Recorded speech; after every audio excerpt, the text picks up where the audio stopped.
Hello friends, हाय, मेरा नाम है रॉथर जेली सिद्धवानी। स्वागत है आपका इस सेगमेंट में जहां पर हम बात करते हैं भैया इंजीनियरिंग की अलग अलग काउंसलिंग के ऊपर। तो भैया यूपीएसडब्ल्यू देखा, मतलब यूपी की काउंसलिंग देखा, एमपी की देखी हमने, जोसा की और कॉमेट भी। लेकिन अब भाई महाराष्ट्र भी इंपॉर्टेंट पॉइंट है हमारा। क्यों? क्योंकि महाराष्ट्र के रिजल्ट आ चुका है और अब हमारी काउंसलिंग चालू हो गई। तो काउंसलिंग से पहले देख रहे हो आप हमारा topic mistake avoid in Maharashtra counselling, मतलब महाराष्ट्र की काउंसलिंग को एमएससीईटी बोलते हैं हम इसको, राइट। अब आपने देखा होगा यार, देखो सिस्टम क्या है। इंजीनियरिंग अगर आप करना चाहते हो कहीं से भी, राइट, इंजीनियरिंग के लिए, तो क्या होता है, सबसे पहले यहां पर सेंट्रल इंडिया की काउंसलिंग होता है ना यहां पर, राइट। चुनाव कैसे होते हैं? दो होते हैं ना, एक लोकसभा विधानसभा, मतलब असेंबली के, और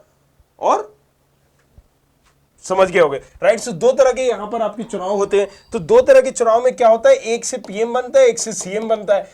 तो यहां पर भी वही है, राइट। जो काउंसलिंग है, जोसा जो काउंसलिंग करा रहा है यहां पर सेंट्रल इंडिया के जो कॉलेजेस हैं उनके लिए, IITs, NIT, triple IITs, right, GFTIs, इनके लिए करा रहा है। अब इसके बाद जो स्टेट के कॉलेजेस हैं, वो प्राइवेट हो या गवर्नमेंट हो, यूनिवर्सिटी को छोड़ के, यूनिवर्सिटी क्योंकि नहीं आती है, वो खुद से ऑटोनोमस होती है, राइट, एक्सेप्ट यूनिवर्सिटी। तो ज्यादातर कॉलेज यहां पर उस स्टेट की अथॉरिटी से जुड़े होते हैं। जैसे एमपी में एमपीडीटी, राइट, यूपी में यूपीएसडब्ल्यू, जेक चंडीगढ़ के नाम से होती है, चंडीगढ़ में जेक, दिल्ली के नाम से होती है, दिल्ली में ये इसी तरह से गुजरात में अलग होती है, कॉमेट की अलग होती है, वेबजी की अलग होती है। तो बहुत सारी ऐसी अलग अलग काउंसलिंग जो उस स्टेट के लिए होती है। तो पहली चीज हम यहां पर क्या कर रहे हैं, मिस्टेक, कौन सी गलतियां आपको नहीं करना है चॉइस फिलिंग में। अब घुमा फिरा के अगर बात करें हम यहां पर, तो सीधी सी पॉइंट टू पॉइंट आपको बात करते हैं कि हर काउंसलिंग में, बार बार मैं कॉलेज बोल रहा हूं, हर काउंसलिंग में एक चीज कॉमन होती है। सबसे पहले क्या करवाते हैं, रजिस्ट्रेशन करवाते हैं। रजिस्ट्रेशन के बाद डॉक्यूमेंट वगैरह वेरिफिकेशन होता है, फिर चॉइस फिलिंग होती है, फिर अलॉटमेंट होता है, फिर रिपोर्टिंग होती है। सारी चीजें वही होती है। प्रोसेस अलग अलग हो जाती है, किसी में अपग्रेड होता है, किसी में फ्लोट होता है, किसी में स्लाइड होता है, किसी में इंटरनली ब्रांच चेंज होता है। तो होती प्रोसेस वही है, नाम चेंज कर दिए जाते हैं, सारी चीजें। अब यहां पर देखो, हमने एक चीज देखी थी पहले, तो यहां पर क्या कि 15% जो सीटें होंगी जेडब्ल्यू मेन के आधार पे होंगी, राइट, और यहां पर एमएच सीटी, देख लेना स्पेलिंग वगैरह अगर मिस्टेक करते हैं तो यार माफ करना। और ये सारी चीजें 85% सीटें इससे भरेंगी। तो यहां पर ऑल इंडिया सीटें कितनी है हमारी, 85% है। मध्य प्रदेश में कितनी थी, 10% थी मात्र, और 90% कितनी किसकी थी, राइट, वहां के डोमिसाइल जिसके पास हो, मतलब मध्य प्रदेश के जो स्टूडेंट है उनके पास। लेकिन इसमें एक चीज कॉमन थी। इसमें क्या था, मध्य प्रदेश में या यूपी में आप देखोगे तो मध्य प्रदेश में एक चीज थी कि वहां पर जेडब्ल्यू मेंस के आधार पर ही एडमिशन हो रहे थे। अगर आपकी इतनी रैंक है तो इतनी। लेकिन इसमें फायदा क्या था कि अगर जो मध्य प्रदेश का था तो उसका 3 लाख में एडमिशन हो रहा है, मान लीजिए उसी कॉलेज में उसी ब्रांच पे, यहां पर इसका 1 लाख भी रहेंगे तो इसका नहीं हो पा रहा है। अब देखिए यहां थोड़ा सा पेचीदा है। यहां पर अगर आपने एमएससीईटी नहीं दिया है, मतलब महाराष्ट्र का जो एग्जाम जिसका आज रिजल्ट आ रहा है आपने नहीं दिया है, तो पहले ही आप वंचित हो गए 85% सीटों से, राइट। तो अब आपने रिजल्ट दे दिया है तो आप खुद समझ गए हो कि आपका क्या बेनिफिट हुआ है। सबसे बड़ा बेनिफिट ये हुआ है कि जो आपको अगर 15% सीटों में कॉम्पिटिट कर रहे थे तो वो आप आ गए हो 85% में। और जो लोग बाहर से आ रहे हैं, कहीं से भी लेंगे, तो उनका सिर्फ 15% सीटों के लिए रिजर्व होगा। Make sure this thing.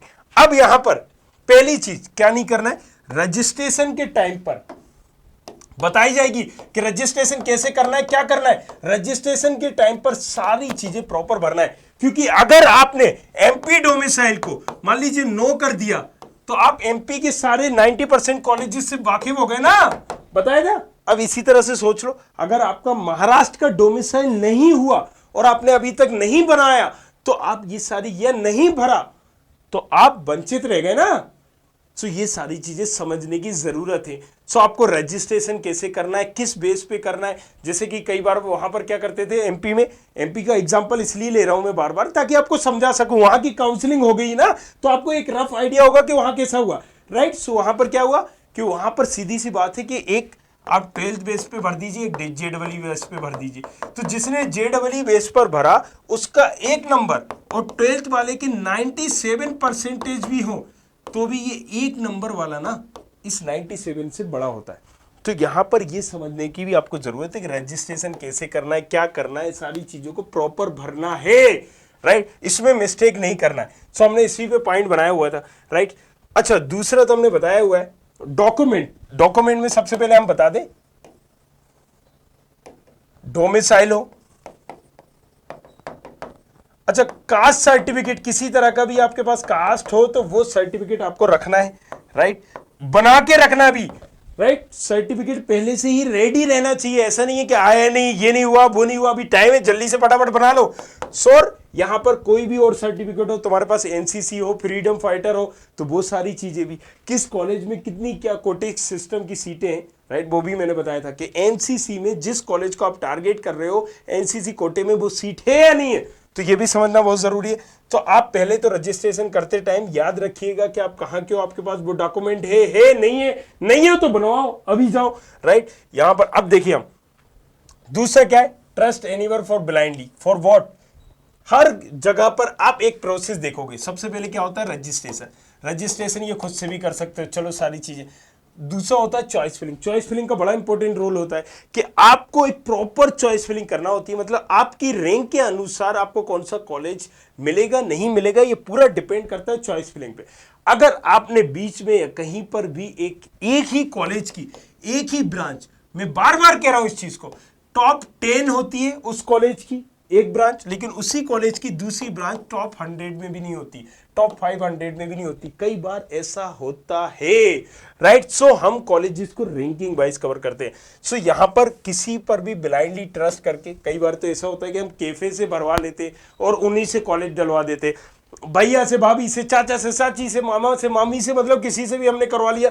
तो ब्लाइंडली ट्रस्ट नहीं करना है किसी को, आपको बताया जाएगा, यही सिखाया जाएगा, आपको बने रहना है, जकड़े रहना है, खुद से करना है। योर मैच्योर एनफ, 18 प्लस हो, अब ये काम तुम खुद से करोगे। चलो यहां पर हम बता देते हैं, सो ब्लाइंडली एनीवन, क्यों कोई यहां पर हुआ नहीं है, चीजें सिंपल है। हर काउंसलिंग को देखोगे तो यहां पर एक जैसी ही होती है, नाम चेंज हो जाते हैं, थोड़ी बहुत प्रोसेस चेंज हो जाती है, लेकिन चॉइस फिलिंग में जितना इंपॉर्टेंट रोल होता है वो आपको बता दिया जाएगा, सिखा दिया जाएगा, फ्री एडवाइस होगी, लेना हो तो लो, वरना वापस, लेकिन करना खुद से, ब्लाइंडली ट्रस्ट नहीं करना किसी पे।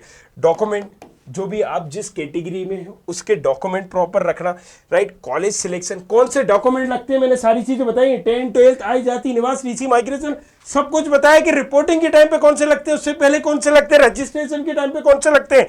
अगर आपको यहां पर किसी में भी टीएफडब्ल्यू में लेना है तो टीएफडब्ल्यू में क्या होगा, इनकम सर्टिफिकेट होगा, 8 लाख से कम होना चाहिए, तो इनकम सर्टिफिकेट नहीं लगाओगे तो क्या होगा, टीएफडब्ल्यू सीटों के लिए नहीं होगे।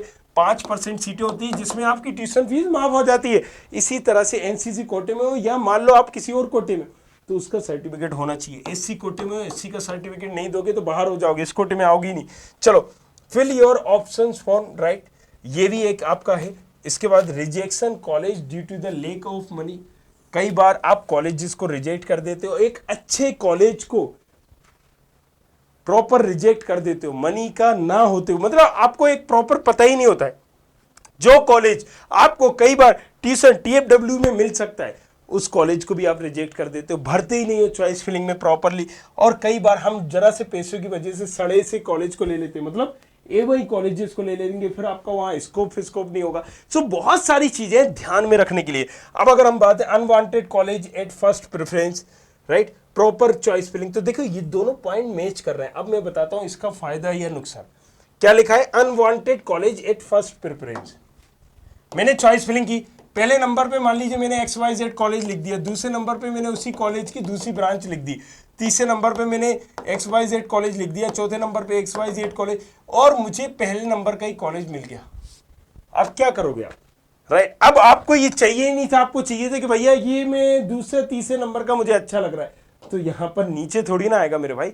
तो बहुत सारी चीजें हैं, कंप्यूटर वहां पर एक एल्गोरिथम वर्क कर रहा है। क्या समझ रहे हैं, वो ये समझ रहे हैं जो पहले नंबर पे आपने कॉलेज भरा है ये आपकी चॉइस है, इस कॉलेज की ये ब्रांच आपकी चॉइस है, इसलिए आप ये लेना चाहते हो, राइट, लेकिन आप तो कुछ और चाह रहे थे। तो बहुत सारी चीजें हैं कि यहां पर एक ही कॉलेज की ब्रांचेस में जमीन आसमान का फर्क हो जाता है, मतलब बहुत सारा चेंजेस हो जाता है। तो चॉइस फिलिंग के टाइम पे भैया ये बहुत ही इंपॉर्टेंट होता है कि कोई भी लो कॉलेज को पहले नहीं भरना है ड्यूरिंग दिस थिंग, राइट। आपको वही कॉलेजेस पहले भरना है जिसमें आप आंख बंद करके एडमिशन ले सकते हो, इसलिए किसी और को नहीं देना है चॉइस फिलिंग का। अगर किसी ने भी 10 आपने कॉलेज भरे या 20 भरे या 50 भरे या 100, उन 50 कॉलेज के बीच में अगर कोई भी एक कॉलेज लो डाल दिया तो आपको वही मिल जाएगा। फिर इसी तरह से चॉइस फिलिंग की जाएगी, क्योंकि ऑब्वियसली कॉलेजेस के हाथों से भी नहीं कराना है, कई प्राइवेट कॉलेज हो या दूसरे हो, किसी को भी अपने डॉक्यूमेंट नहीं देना है, गलती से भी उनके साथ नहीं कराना है, क्योंकि उन्होंने एक भी कॉलेज बीच में डाला। चॉइस फिलिंग इस तरीके से की जाएगी कि आपको वही कॉलेज मिल जाएगा, राइट।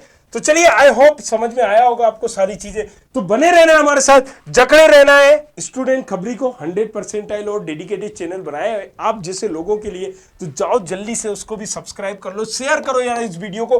प्रॉपर सारी चीजें मैंने महाराष्ट्र की बनाई हुई है, और सारी चीजें मैं बनाऊंगा। मे बी थोड़ा सा बैरियर हो सकता है हम दोनों के बीच में एक लैंग्वेज का, बट कोशिश करेंगे। महाराष्ट्र में जब घुस गए तो ससुरा मराठी भी सीख लेंगे। ओके, सो अब यहां पर एक चीज, रोथर जेलिस के नाम से इंस्टाग्राम आईडी है, राइट। यहां पर आओ साओ, मतलब बात साथ करेंगे, देखेंगे क्या हो सकता है, लाइव के तुम्हारे डाउट सेशन क्लियर करेंगे। और नीचे डिस्क्रिप्शन पे जरूर जाना है, वहां पर चेक करना है चीजों को। प्रोफाइल एनालिसिस फॉर्म भी दिया गया होगा, कुछ पूछना चाहते हो तो पूछो हक से। चलो करें engineering. Thank you very much, thanks a lot.